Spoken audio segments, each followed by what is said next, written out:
Ex-convicts. What is the worst thing you have ever seen a guard do while in prison? Once saw a co stomp the back of an inmate's head and watched the heel of his boot literally scalp the guy. Huge chunk of head meat and hair stuck to a black boot still sits fresh in my memory, yet it was 6 years ago. Same guard was smuggling in spice and heroin. The inmate probably owed a debt is my speculation. Edit. Spice as in synthetic marijuana, not common lol. I had a friend whose brother was a prison guard. He had some stories, but the only one I remember was a time when there was a prisoner in solitary for a while who had become very attached to a praying mantis that had somehow made its way into his cell. The mantis lived with him for quite some time and he loved it like it was his friend. One day a prison guard who wasn't aware of the mantis being important to this prisoner stepped into the cell, saw the mantis, and promptly slammed his hand down on it to kill it. The prisoner was, understandably, devastated. Ex-convict here. There's a long list of fucked up s that I've seen, and it's hard to really say which was the worst. Rape and assault is obviously the worst out the gate, but there's a lot of close seconds because of how long the fucked up things would last. Forced semi-starvation is one. Being in lockdown in our cells for weeks or months at a time without being allowed into the commons meant we basically lived as if in solitary confinement. Usually got put on lockdown because someone fucked it up for everyone, but sometimes it was an unwarranted lockdown. It came with a whole host of issues, but lack of food was common. Meals were passed through the doors on trays during lockdown, accidentally forgetting 3/4 of the meal portions on specific trays, or forgetting certain cells trays completely would mean that an inmate would get just enough food to survive, but would be slowly starved. It was usually just a specific co who had a grudge against a specific inmate, vs a collaborative effort. But knowing that you're going to not get at least 2 of your meals for the day and having no alternative way to get out of your cell to procure food for weeks at a time was awful. There was also something we called tile therapy. It was when a co would decide that you needed an attitude adjustment and would do a takedown, tackle, to restrain you to take you to solitary or your cell instead of simply cuffing or even verbally escorting you. If an inmate fully warranted it, it was not referred to as tile therapy. Tile therapy specifically referred to the hyper-aggressive, completely unnecessary, and violent nature of the takedown in proportion to the offense that determined the need for a takedown. It usually involved smashing the inmate's face into the tile during the initial tackle to stun and subdue them, but would also include a variety of battery and such. For example, a co once broke an inmate's jaw from slamming his head into the tile floor so hard during one such takedown. I don't even remember what the dude supposedly did because it was something so minor, like not having his uniform shirt tucked in. And there was just so much coercion and manipulation and s in general.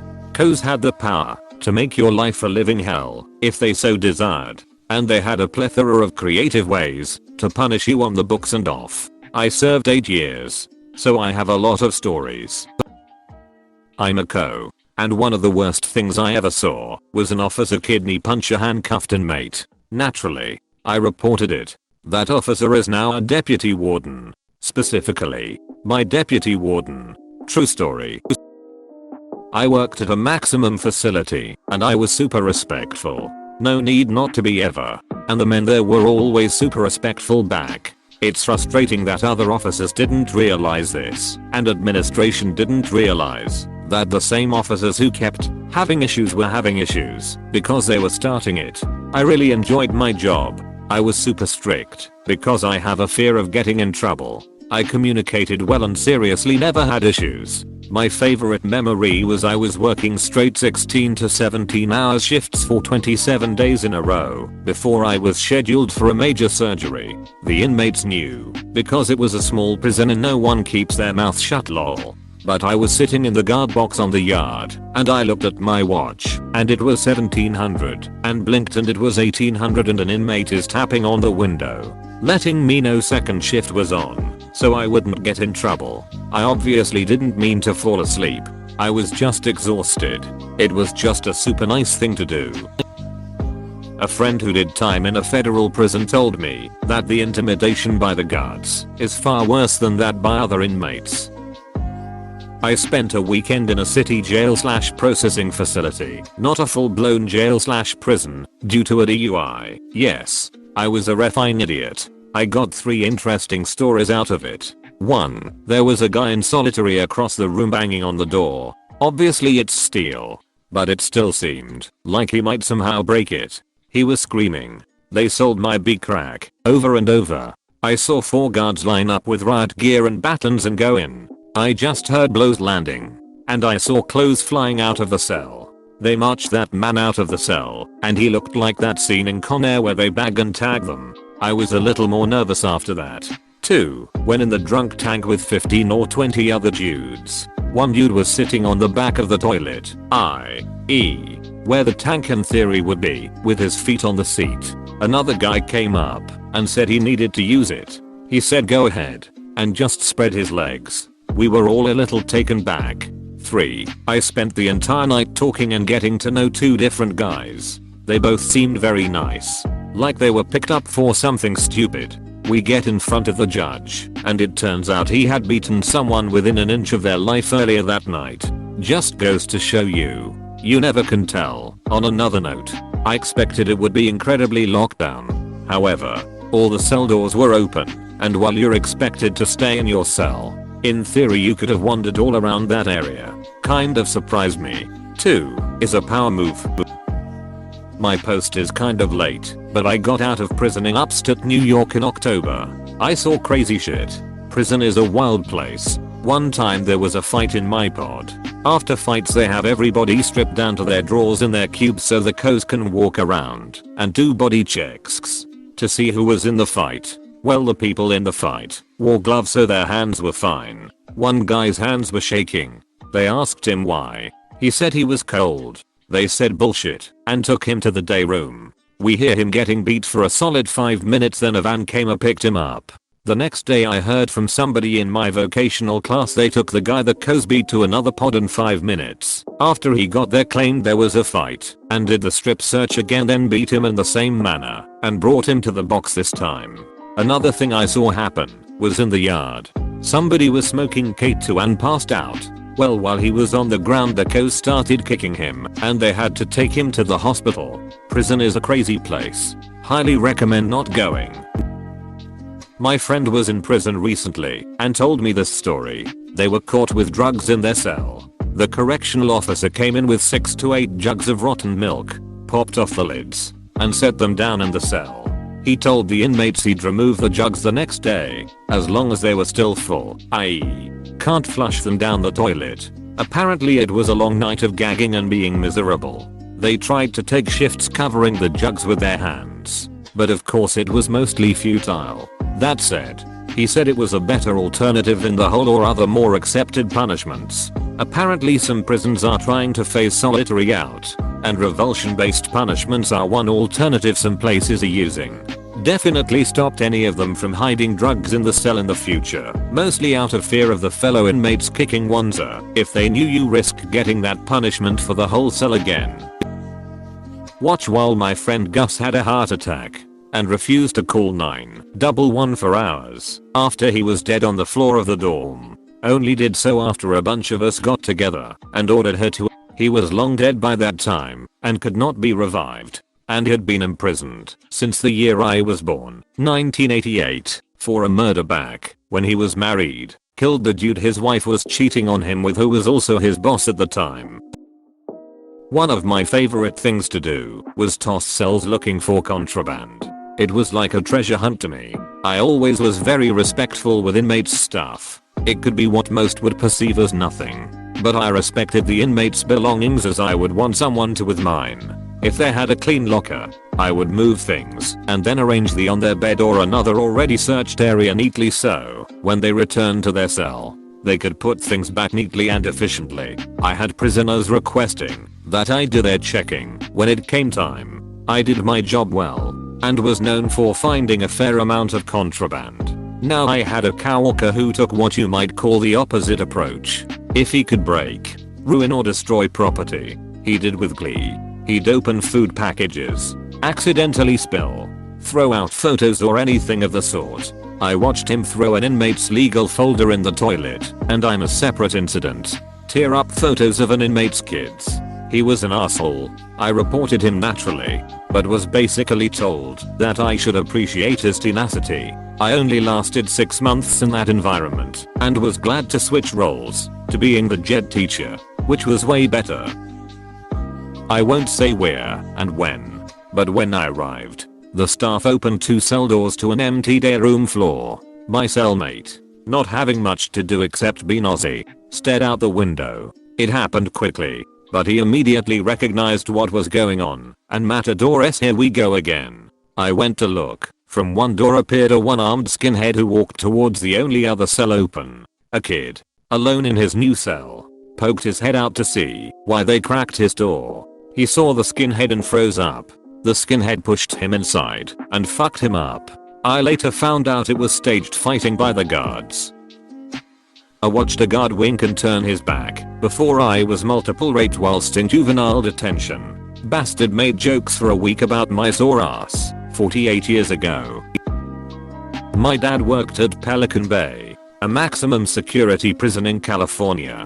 He worked there since it opened pretty much and retired a few years back, so I've heard a few stories. 1. There was a guard in SHU, secure housing unit, who was hooking up with inmates. She was actually my dad's ex who I met, so that was interesting lol. 2. A prison gang fight broke out in one of the yards with almost every inmate involved. It went on for a long time. There are pretty well recorded video of it before they have enough PPL to shut it down. One guy got stabbed about 20 times and survived 3. Lots of crazy stabbings. One guy had his throat slit and also survived 4. The only excess of force story my dad ever told me about was an inmate gassed one of the officers working SHU. So it's already an inmate in maximum security who's probably never getting out.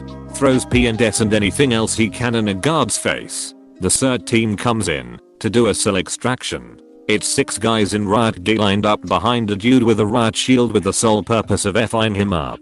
After they beat him into submission and drag him out of the cell, they proceed to smash his body into every wall imaginable on the way out. My dad wasn't CERT team. He worked the control tower, so he didn't say what happened after, but I'm sure it wasn't pleasant. 5. Probably about 10 years ago now, California banned smoking in all prisons, so a bunch of guards were busted smuggling in cigarettes. And more recently, before he retired, guards were busted smuggling in cell phones. Our codes were pretty human. We had a little guy, probably 5'3", who was pretty arrogant, but we all figured that it was probably because he was afraid. Note, minimum security state prison in the late 70s. I was in prison for 2 years. Found guilty of mugging. I didn't do it. It was my sister, and had a cell to myself. I'm a 24-year-old woman, and at the time was 16. The guard by my cell would always try and flirt with me and would come into my cell and touch me. Fast forward about 8 months, maybe 12 AM. Everyone else was asleep, and to my dismay, so was the night guard. That officer opened my cell and quietly crept up on me in my sleep. He grabbed my shirt and tried to rip it off, and when I punched him, he grabbed my pants. I screamed, which woke up the night guard. I don't know much of what happened after that. All I know is the dude was fired, sent to prison, and I was put with a female night guard. Moral of the story: prison guards can do pretty bad things. When I worked at a state prison, there were co's who got caught having sex with inmates. When you're horny, you gotta do what you gotta do, but you can't do any better than an inmate at your place of employment. Blood rushed to the wrong head there. Wife's brother was in Rikers in the 1980s. He said the guards mostly ran much the same as prisoners, in gangs with each other. They intimidated and ostracized and threatened violence to other guards who didn't join in or didn't approve with what they were doing. So there wasn't much of a good cop or bad cop dichotomy so much as there was a bad cop and a silent cop dichotomy. This involved working with prison gangs to organize beatdowns, rapes, and murders within the prison. They also were the ones to run the drugs into the prison. From what I understand, it was just corrupt and awful to the bone in every way imaginable. Anyways, while rape was everywhere in the prison, actual homosexuality was looked down upon and guards generally brutalized homosexuals. In one instance they had a drag queen. They stuck a baton up their and beat him on a pretty consistent basis, and would have other prisoners come in and rape him in his cell while they held him down.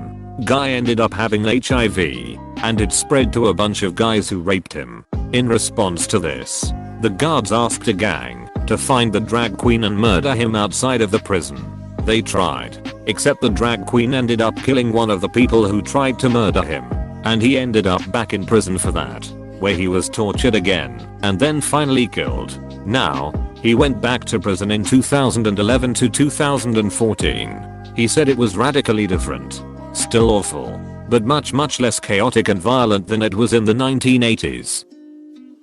Don't know if it's the worst thing, but the guards blackmailed my family in the visiting days so they could see me. The price: an overpriced 3L Coke, $80 approx, sold by the store inside the prison, run by the cartel. So yeah, it was cold tough. Not a co but an administrator. So my uncle was charged on a drug bust and was found guilty. He was sentenced, but we decided to appeal because he had no part in it. Pretty much he was in the wrong place at the wrong time. Anyways, he gets sentenced to 3 years and to be deported. We won the appeal less than a week before he was to be deported. We won the appeal on Wednesday. The panel of judges pretty much declared him a free man at 4 PM. He was to be released as early as Thursday. Our lawyer tells us the system take anywhere between 12 to 24 hours to show up at the prison system. Mind you, we were 16 hours away in another state. That Wednesday night my brother and I make the drive. We got there at 5 PM and the coast said they have received no notice, and they have never released anyone because it's a detention center for deportees. No one has ever been freed, and the rule was that they can't release anyone past 5, and guess what? Friday ICE would be there to make the deportations. We only had an hour. I call the lawyer ASAP and explain everything. He asks the co to get the director. Well, this racist lady, who I assume was in charge of finalizing the deportation, had my uncle's deportation signed and ready to go. I had our lawyer on the phone and asks me to be put on speaker. He grills the administrator to death, saying he will sue the entire facility and whatnot. 30 minutes later my uncle was released. When he got home we got a call from his cellmate, who said that the entire block cheered and celebrated my uncle's freedom, to the point that they made fun of the administrator. Everyone hated her because it was rumored her husband was a KKK member, and apparently someone had seen a Confederate flag tattooed on her forearm. Everything from just beating the F out of inmates, to popping an inmate's cell door open for another inmate, to pull a surprise attack. One time this one CO let this riot go on for a hot minute before he called first response. South Carolina prisons are effed up. Let the K9S on an inmate happened far more than once. One of my cellmates got it once for getting in a fight. Not as bad as solitary, but still. People don't realize that there's essentially no enforceable rules that COs have to follow as long as no inmates die. It's not like you're going to report them. I know a girl who was a prison guard, and she said that the male prison guards were awful to her, like wanking in front of her and sticking together to lie about her to the bosses. The prisoners themselves were nice to her because the biggest baddest one, who was a cannibal, looked out for her after she asked him for advice about cooking meat. No joke. The cannibal was a butcher by trade. I dunno, man. I've been to prison, medium security and minimum, and never saw anything stuff being mentioned here. Lots of violence, yes, but not weird s like a dog taking a crap on someone's face. Edit. COs weren't too bad to me. Some of them were dicks, but nothing I didn't expect. The only thing that really pissed me off is one time my range kinda rioted. Guards came in masked up, shooting pepper ball grenades through the hatches of our cell doors and dragged half the range off to seg. Next day they wake us up early and do a big search. The guards searching my cell took all of our toilet paper. I only realized when I had to take a S and saw we had no TP left. Got the attention of one of the guards when she was doing her walk and told her we have no TP and asked if she can get us some. The C told me she'll get it for us tomorrow. My cellie wiped our asses with ripped up t-shirts and paper ripped from novels for the rest of the day. Former co here. My shift was the best on unit, but we had problem officers. One comes to mind thinking back. This particular officer would carry razor blades hidden under his name tag, rubber banded to his vest. When he was bored, he'd drop one in front of a salon around. Next round kick it under. And the last round would pop the slot and spray the offender, calling for backup claiming there was a suicidal offender attempting to cut himself. Another incident. We had a guy who was being held in the holding cell in the hallway. He was quiet, not sure why he was there in the first place, and the hall really kept to himself in general. Mental health patient, and I'm assuming he was on the autism spectrum. No issues with any officer across the whole unit. This officer walked by, looked into the cell to make sure he was fine, and popped off and sprayed him with his gas, claiming the offender was trying to hang himself with his too large boxer string. I was on cameras that particular day and watched all of it. Offender was sitting in the cell doing nothing, twiddling his thumbs basically, and the officer was just effing bored again. I reported it, but no investigation happened. This officer and I were not friends. My breaking point was when he turned on me. He sprayed his gas on his hand, covered with a glove, and speared a thick layer across my face and neck, right before I did my round. About to walk into my pod. Needless to say, after I was done with our screaming match, reports to the head warden and our supervisors, he was put on his own probation period and under investigation finally for what he did to me. And being the only officer on shift with 5 times the number of any one of us 30 using our gas on offenders, I don't know what happened to him. I left shortly after because I moved cities. I hope he is gone. Officers like him are the worst people and a disgrace to the criminal justice system. I loved my job and everything a good officer is supposed to stand for, and unfortunately there are so many just like him in every facility across the country. When I was on holiday my mate got ill. He was in the pad opposite me and was bright yellow. Late one night he gets on the cell bell and the screw says, "Yeah, what's up?" Bloke says, "Boss, I feel really weird and I can't breathe properly. I've got pains all over. I think I need a doctor." Screw tells him, "I'll send a note to healthcare in the morning." Bloke was crying and he was a big tough gypsy motherfucker and says, "Please boss, you have to get me help. It's bad." Screw tells him to go to sleep. Next morning our wing was not unlocked. Geezer had died of renal failure and sepsis at 6 AM as guard wouldn't be bothered with the hassle of calling an ambulance. Same Screw stopped 4 of us attending his service in the chapel too as we worked in the kitchen, and he wouldn't allow us to go. Hope he rots.